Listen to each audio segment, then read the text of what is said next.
भारत माता की, भारत माता की, भारत माता की। सौभी के मेरी ढाल, सौभी के राम राम। मां बाला सुंदरी, रेणुका मां और परशुराम के धरते महर्षि जमदग्नि के तपोस्थले चूड़ेश्वर महादेव, शिरगुल देवता, महासु देवता की पुण्य धरा गुरु गोविंद सिंह रे धरते पांदी आए के मुखे बहुत बहुत खुशी हसो।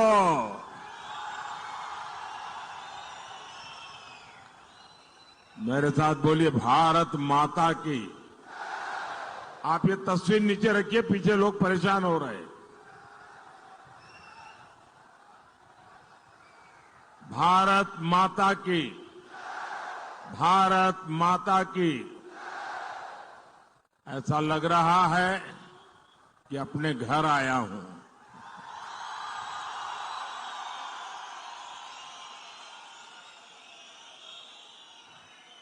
मेरे लिए न नाहन नया है और ना ही सिरमौर नया है, लेकिन मुझे कहना पड़ेगा आज का माहौल नया है। मैं यहां संगठन का काम करता था, आप लोगों के बीच में रहता था, चुनाव भी लड़वाता था, लेकिन यहां सिरमौर में इतनी बड़ी रैली मैं खुद कभी नहीं कर पाया।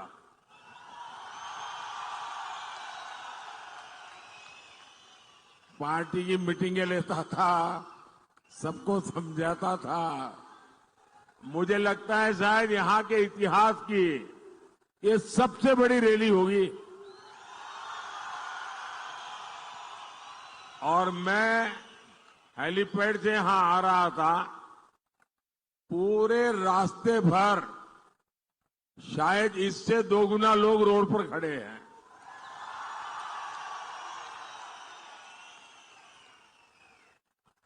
आपका ये प्यार, आपका ये आशीर्वाद मुझे हमेशा हमेशा हिमाचली बना के रखता है।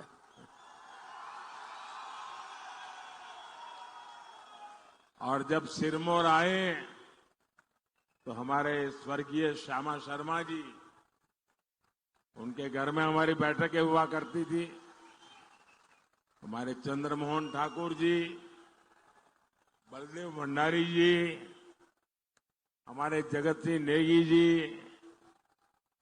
ढेर सारे कार्यकर्ताओं की याद, अनेक अच्छे अनुभव मेरे लिए एक प्रकार से यादों की अमानत है। और सभी के घरों से असकली, पटांदे, और सिडको, और यहां एक होटल ब्लैक मैंगो हुआ करता था। होटल ब्लैक मैंगो है, हमारे अल्पसंख्यक मोर्चे की बैठकें ज्यादातर वहीं पर हुआ करती थी। और जब देश मोदी को जानता नहीं था, तब भी आप लोगों ने मुझे आशीर्वाद देने में, प्यार देने में कोई कमी नहीं रखी। समय बदला है, लेकिन मोदी नहीं बदला है।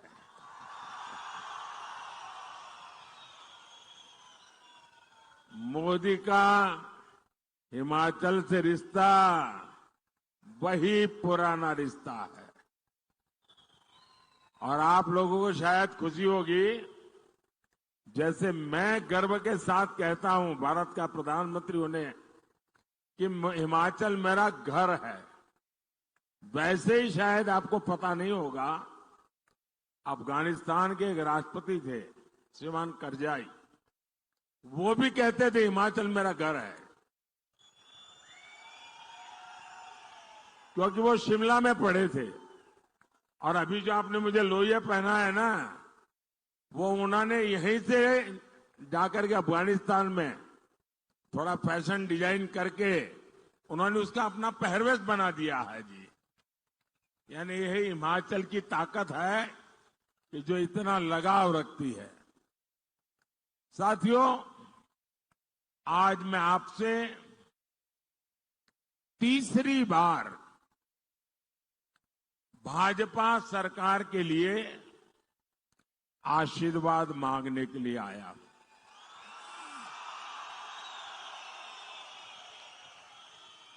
और मुझे आशीर्वाद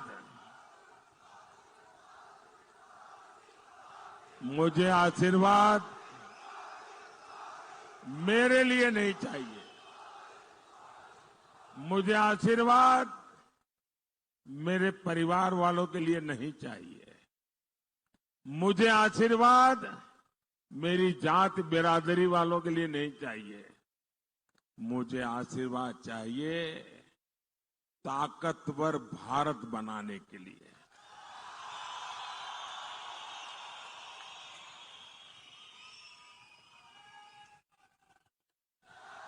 मुझे आशीर्वाद चाहिए विकसित भारत बनाने के लिए। मुझे आशीर्वाद चाहिए विकसित हिमाचल के लिए। देश में 5 चरणों के चुनाव हो चुके हैं। बीजेपी एनडीए की सरकार बननी पक्की हो चुकी है।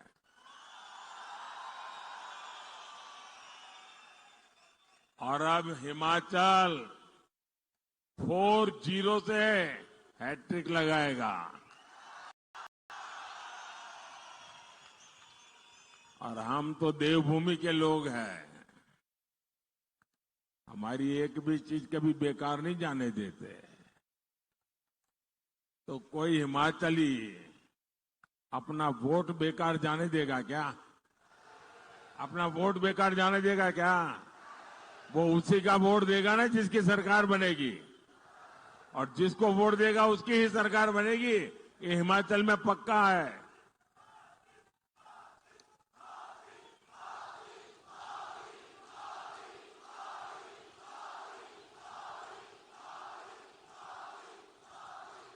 मेरे साथ बोलिए फिर एक बार, फिर एक बार, फिर एक बार। साथियों, हिमाचल प्रदेश सीमा से सटा हुआ राज्य है। हिमाचल के लोग एक मजबूत और ताकतवर सरकार का मतलब जानते हैं। मोदी आपके लिए जान की बाजी लगा देगा, लेकिन आप पर कभी संकट नहीं आने देगा। आपने कांग्रेस का दौर देखा है, जब एक कमजोर सरकार देश में हुआ करती थी। उस समय पाकिस्तान हमारे सिर पर चढ़ करके नाचता था। कांग्रेस की कमजोर सरकार दुनिया में गुहार लगाती फिरती थी। मोदी ने कहा, भारत अब दुनिया के पास भीख नहीं मांगेगा, भारत अपनी लड़ाई खुद लड़ेगा। और फिर भारत ने घर में घुस करके मारा।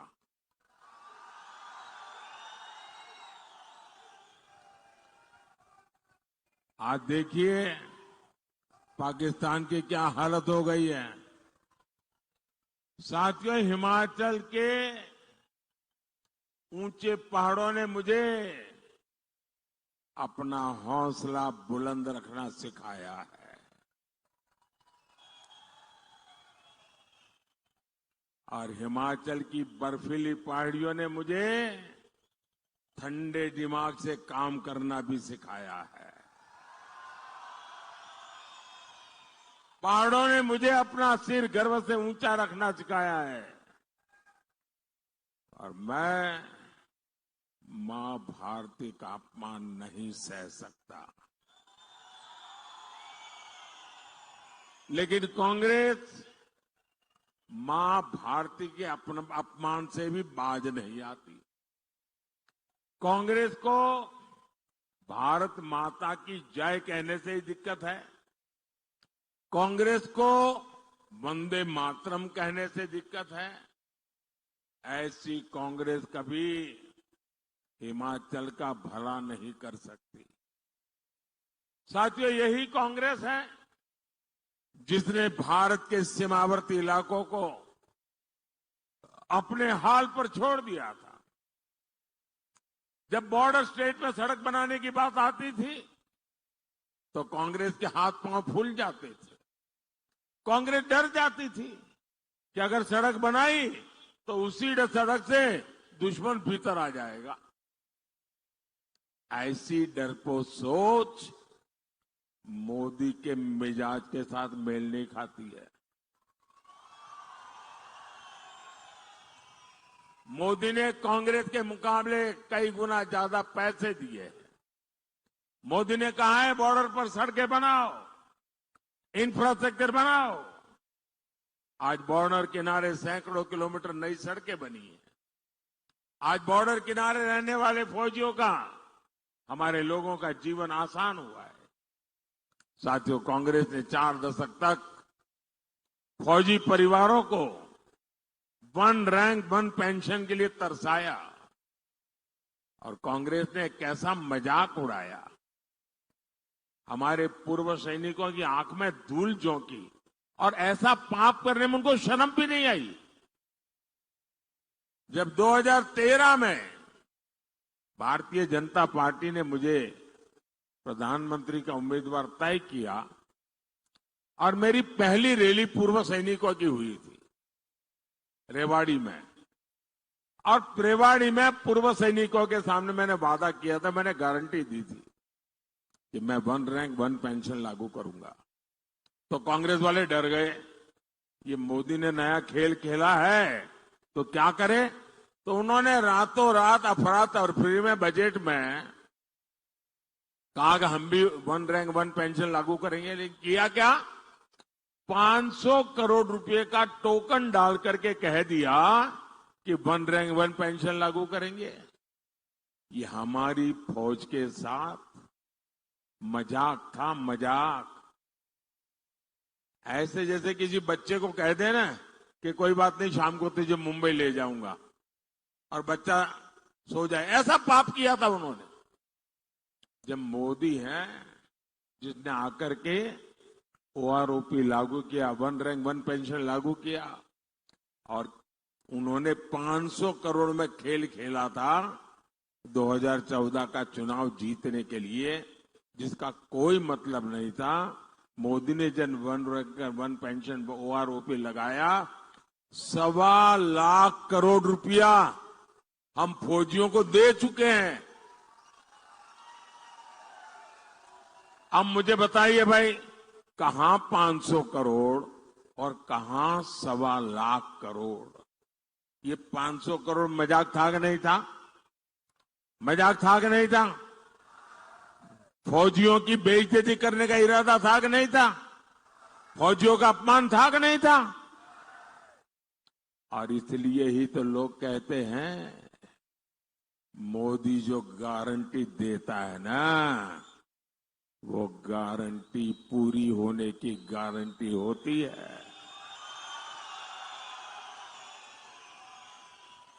भाइयों और बहनों, एक तरफ मोदी की गारंटी है, दूसरी तरफ कांग्रेस का बर्बादी का मॉडल। कांग्रेस सत्ता पाने के लिए कांग्रेस ने हिमाचल के लोगों से खूब झूठ बोला। कहा पहली कैबिनेट में ये होगा, वो होगा, पता नहीं क्या क्या बता दिया। और मेरे हिमाचल के लोग तो बड़े भले, बड़े प्यारे लोग हैं। उनको लगा हो सकता है ये ईमानदारी से बोलते होंगे। पहली कैबिनेट में तो कुछ हुआ नहीं, बल्कि कैबिनेट ही टूट फूट गई। साथियों, इतनी बड़ी संख्या में यहां मैं माताओं बहनों को देख रहा हूं। आप मुझे बताइए, कांग्रेस ने कहा था आपको 1500 रुपया देगी, क्या 1500 रुपया मिला? क्या मिला? क्या किसी के घर में आया? क्या कांग्रेस ने गोबर का पैसा देने का वादा किया था, किसी को मिला? क्या जरा जोर से बताओ ना भाई, डरो मत। मिला क्या? ये अभी ज्यादा दिन रहने वाले नहीं है, आप जरा हिम्मत से बोलो। मैं नौजवानों से पूछता हूं, पहली कैबिनेट में 1 लाख नौकरियां मिलनी थी, ये वादा किया था, मिल गई क्या? अरे पूरी ताकत से बताओ ना, जरा इनके दिल्ली के आकाओं को पता चले कि कैसा झूठ का खेल आपने इस पवित्र भूमि के पवित्र लोगों के साथ किया है। अरे नौकरी छोड़ो, ये तालाबाज कांग्रेस है, तालाबाज। ये तालाबाज कांग्रेस सरकार ने नौकरी की परीक्षा कराने वाले आयोग को ही ताला लगा दिया। अब ये तालाबाज सरकार आपके भविष्य का ताला खोल सकती है क्या? दिल्ली के जिस शाही परिवार ने हिमाचल को ये धोखा दिया, उसने मुड़कर फिर यहां अपनी शक्ल तक नहीं देखी है। भाइयों बहनों, मैं पिछले 30 साल से आपके बीच रहा हूं और शायद ही कोई ऐसा वर्ष होगा जब मैंने हिमाचल आकर के इस मिट्टी को माथे पर न चढ़ाया हो। गुजरात में रहा, मुख्यमंत्री रहा, आपसे कुछ मांगा नहीं था, लेकिन आपका प्यार, आपके आशीर्वाद तो कभी मैं भूल नहीं सकता हूं। मेरे पर आपका कर्ज है और मैं हर मौके की तलाश में होता हूं कि मैं हिमाचल का कर्ज कैसे उतारूं। भाई और बहनों, कांग्रेस और इंडी गठबंधन स्वार्थी है, अवसरवादी है। ये लोग 3 चीजें आपको कॉमन मिलेगी इनमें। ये पत्रकार मित्र जरूर इस पर रिसर्च कर सकते हैं, गौर कर सकते हैं। आपको बड़ा खजाना मैं दे रहा हूं, आपको काम आ जाएगा।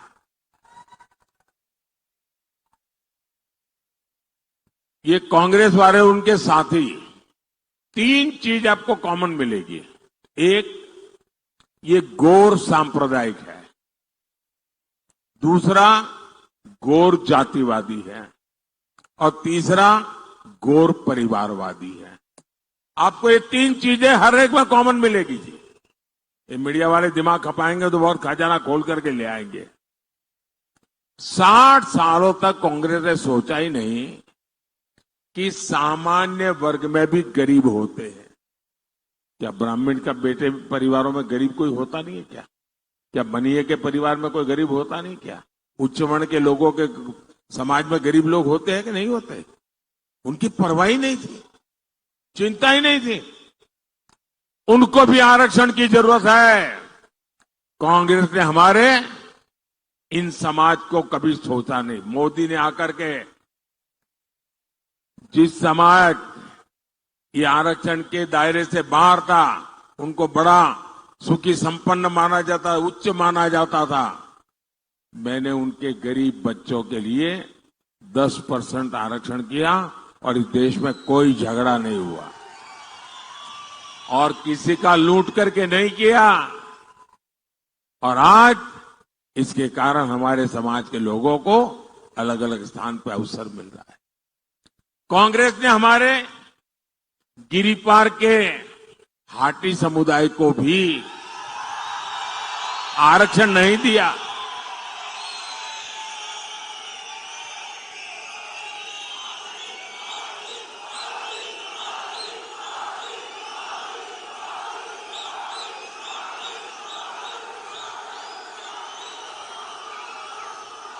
ये होता है प्यार।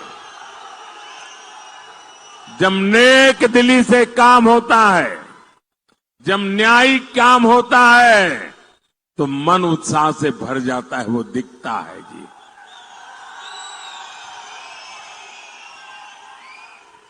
और ये सारे काम मोदी ने आपका कर्ज उतारने के लिए किए हैं। साथियों, मैं आज हिमाचल के लोगों को कांग्रेस और इंडी गठबंधन की एक और साजिश से भी सावधान करने आया हूं। ये लोग, और मानिए ये चुनाव है इसलिए मैं नहीं बोल रहा हूं दोस्तों, मेरे दिल में एक आग है। ये भारत को तबाह करने के लिए कैसे कैसे खेल खेल रहे हैं, और आप चौंक जाएंगे दोस्तों। हमारी संविधान सभा ने, बाबा साहब आंबेडकर ने, जो हमारे एससी, एसटी, ओबीसी समुदाय है, जिनको आरक्षण दिया, ये कांग्रेस वाले और उनके साथी वो सारे आरक्षण आपके खत्म करके अपनी वोट बैंक, जो वोट जिहाद की बातें करते हैं, उन मुसलमानों को दे देना चाहते हैं।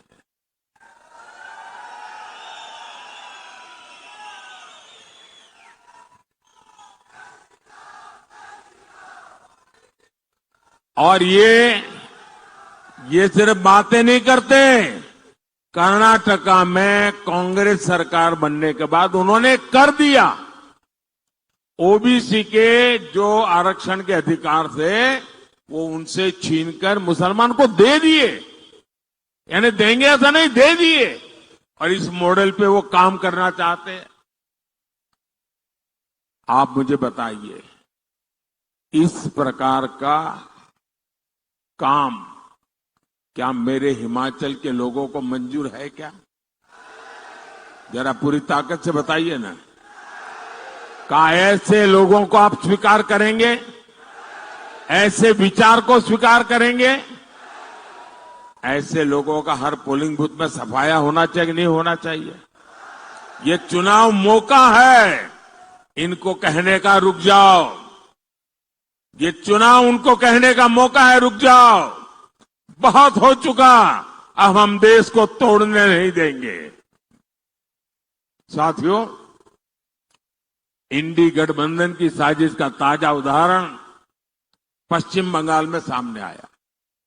2 दिन पहले ही कलकत्ता हाईकोर्ट ने वहां 77 मुस्लिम जातियों के आरक्षण को खत्म कर दिया।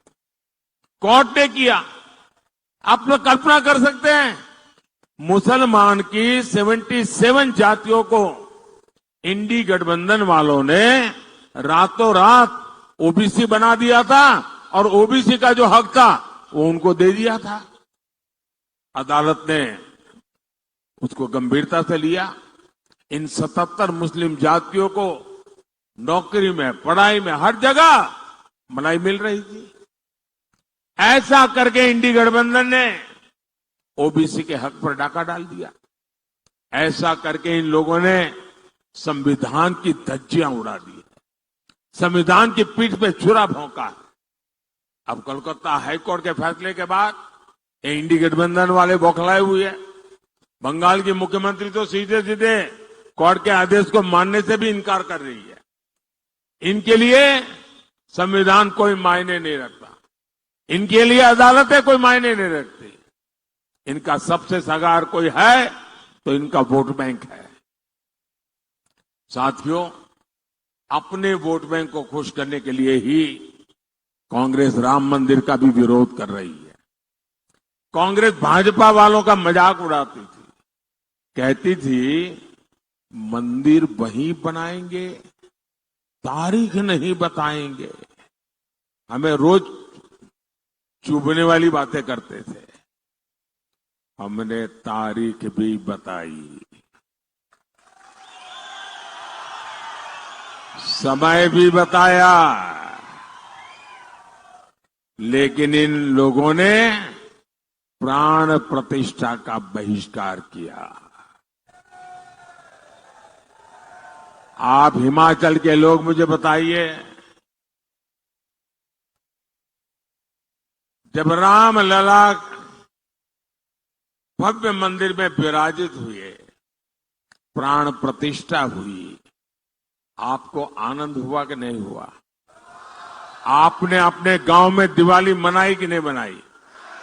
घर में दिवाली मनाई कि नहीं मनाई? हर हिंदुस्तानी खुश हुआ कि नहीं हुआ? 500 साल की लड़ाई, हमारे सभी पूर्वजों को भी खुशी हुई होगी कि नहीं होगी?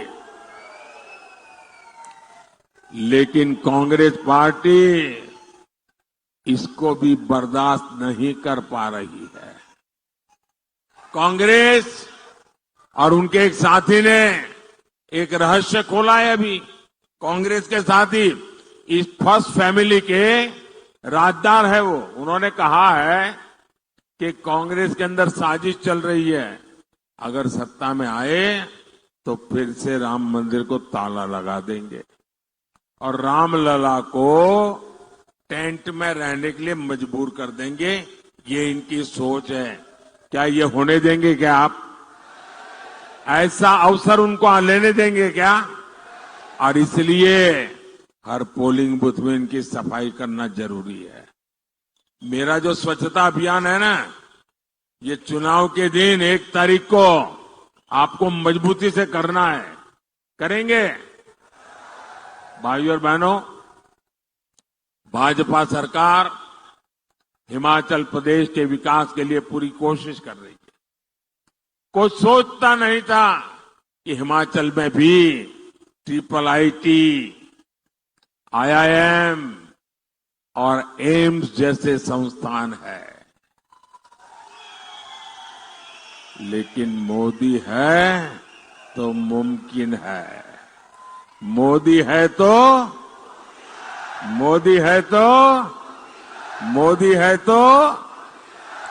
हिमाचल को बल्क ड्रग्स पार्क और मेडिकल डिवाइस पार्क मिला है।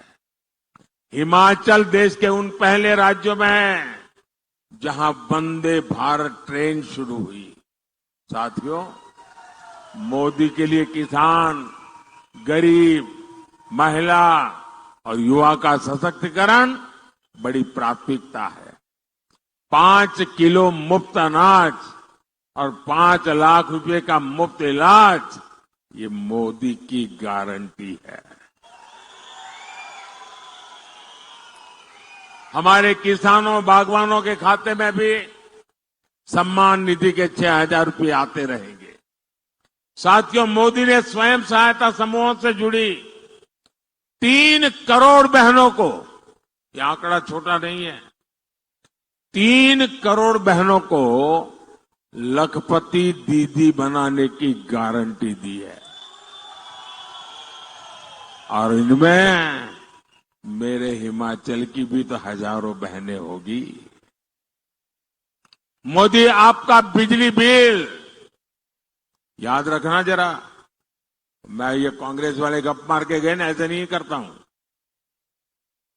मोदी, आपका बिजली बिल जीरो, बिजली बिल जीरो। और इसके लिए एक बड़ी योजना लेकर के अपनी सेवा में हाजिर है। और योजना शुरू होगी ऐसा नहीं, शुरू कर दी। योजना का नाम है PM सूर्यघर मुफ्त बिजली योजना। इससे आपका बिजली बिल जीरो हो जाएगा। इतना ही नहीं, जो बिजली आप पैदा करेंगे वो बिजली बेच करके उसमें से कमाई भी करेंगे। ये कैसे होगा? आपके घर पर सोलर पैनल लगाने के लिए सरकार आपको 75,000 रुपए देगी, 75,000 रुपीज। आप खुद अपने घर में बिजली पैदा कीजिए, आपकी जरूरत की बिजली मुफ्त में उपयोग कीजिए, अतिरिक्त बिजली जो है वो आप सरकार को बेच दीजिए, कमाई कीजिए। ये मुफ्त बिजली योजना मोदी लेकर के आया है। और मैं, मेरे सिरमौर वाले साथी, ये ऑलरेडी ऑनलाइन बुकिंग चालू है, आप अपना नाम रजिस्टर करवा दीजिए। ये बात की बात नहीं है, हो रहा है, काम शुरू हो चुका है। जैसे मोदी ने पहले गारंटियां पूरी की, वैसे ही ये गारंटी भी मोदी पूरी करेगा।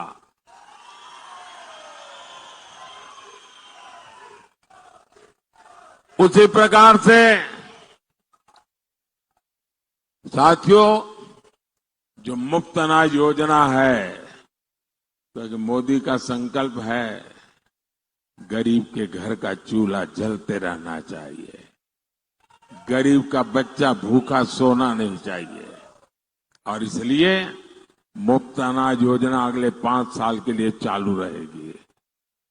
साथियों, आपको शिमला लोकसभा सीट से हमारे बहुत निकट साथी भाई सुरेश कश्यप जी को भारी वोटों से विजयी बनाना है। और सुरेश जी को आप वोट देंगे ना, वो वोट सीधा सीधा कमल के खाते में जाएगा, मोदी के खाते में जाएगा, सीधा वोट मोदी को मिलेगा। हर गांव जाएंगे, ज्यादा से ज्यादा मतदान कराएंगे, हर पोलिंग बूथ में जिताएंगे। अच्छा, मेरा एक काम करेंगे, कमाल हो यार, सुरेश के लिए तो सब जोर से बोल रहे हो, मैंने कहा मेरे लिए करोगे तो ठंडे हो गए। करोगे? ये पॉलिटिकल काम नहीं है, करोगे? चुनाव वाला काम नहीं है, करोगे? मेरा पर्सनल है, करोगे? पक्का करोगे? एक काम कीजिए, देखिए जब मैं हिमाचल में था तो गांव गांव भटकता था, लोगों के घर जाता था, मिलता था। अब आप लोगों ने मुझे ऐसा काम में लगा दिया कि मैं सबके पास जा नहीं पाता हूं, मिल नहीं पाता हूं। तो मेरा एक काम कीजिए, ज्यादा से ज्यादा परिवारों में जाइए, ज्यादा से ज्यादा लोगों को मिलिए और जाकर के कहना कि मोदी जी सिरमौर आए थे, मोदी जी ने आपको प्रणाम कहा है, मेरा प्रणाम पहुंचा देंगे, हर घर में मेरा प्रणाम पहुंचा देंगे, पक्का पहुंचा देंगे। दूसरा काम, हम तो देवभूमि के लोग हैं, हमारे यहां हर गांव के अपने देवी देवता होते हैं, अपने देवता होते हैं, देवता का आगमन होता है, हर गांव के अंदर एक पूजा स्थल होता है। आप सब मिलकर के गांव में जाके मेरी तरफ से मत्था टेकना, आशीर्वाद मांगना, देवी देवताओं के आशीर्वाद मांगना, ताकि विकसित भारत का सपना हम जितना जल्द हो सके पूरा कर सके। मेरे साथ बोलिए, भारत माता की, भारत माता की, भारत माता की। बहुत बहुत धन्यवाद।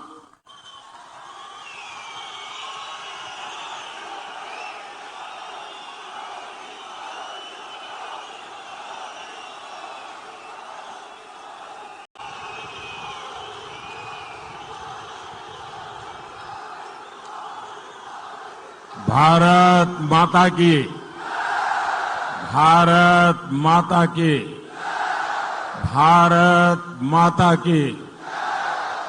सौभी के मेरी ढाल, सौभी के राम राम। मां बाला सुंदरी, रेणुका मां, और परशुराम के धरते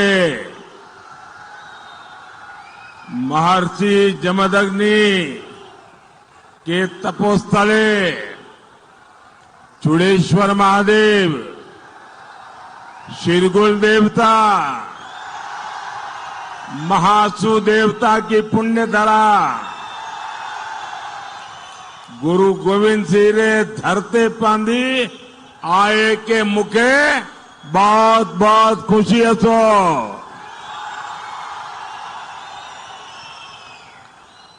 मेरे साथ बोलिए भारत माता की। आप ये तस्वीर नीचे रखिए, पीछे लोग परेशान हो रहे हैं। भारत माता की, भारत माता की। ऐसा लग रहा है कि अपने घर आया हूं।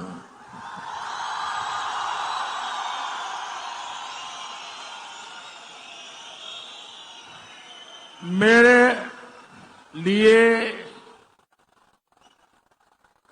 न नाहन नया है और ना ही सिरमौर नया है,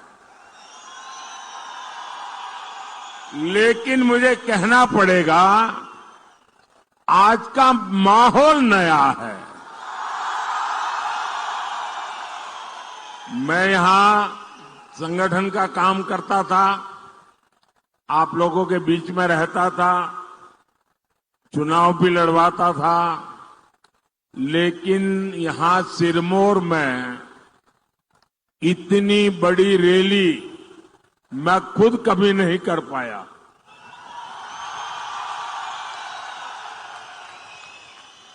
पार्टी की मीटिंगें लेता था, सबको समझाता था।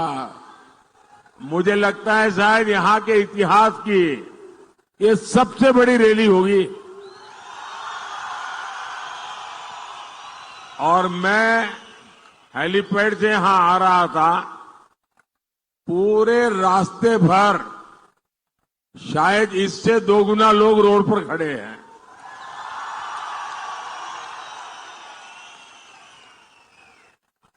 आपका ये प्यार, आपका ये आशीर्वाद मुझे हमेशा हमेशा हिमाचली बना के रखता है।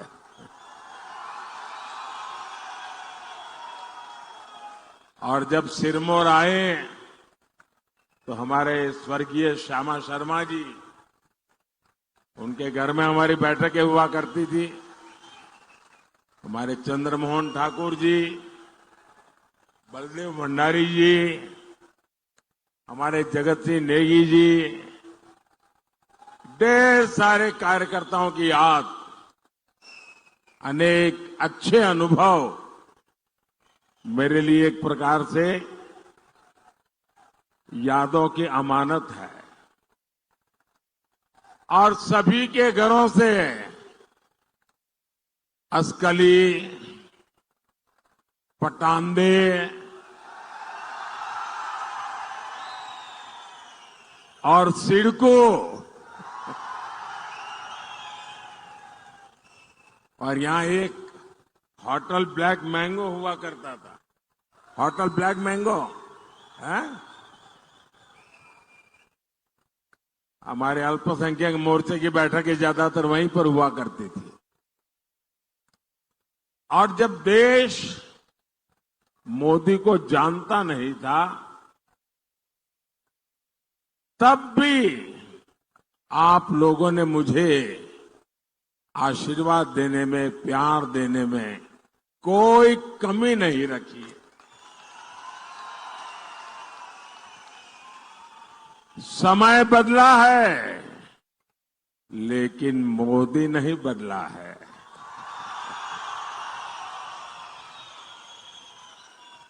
मोदी का हिमाचल से रिश्ता वही पुराना रिश्ता है।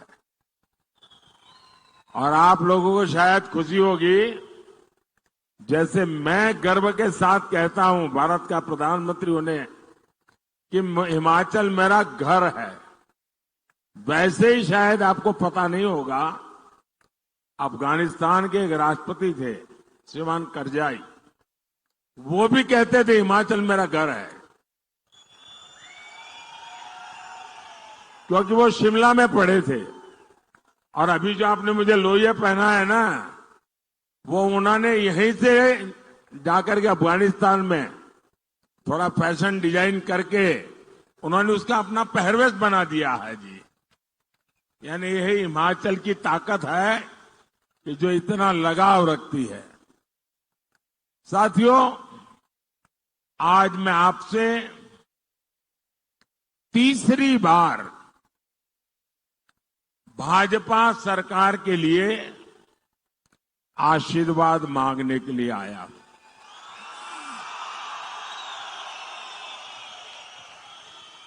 और मुझे आशीर्वाद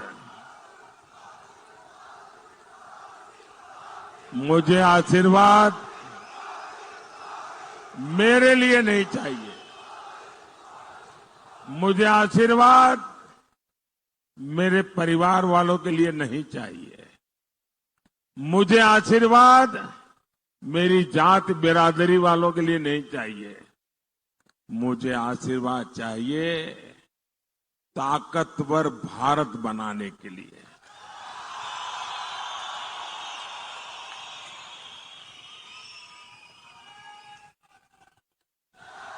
मुझे आशीर्वाद चाहिए विकसित भारत बनाने के लिए।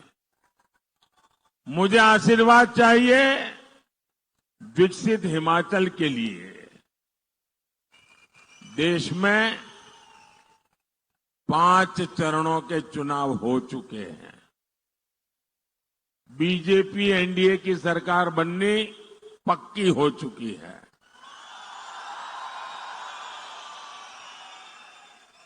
और अब हिमाचल 4-0 से हैट्रिक लगाएगा।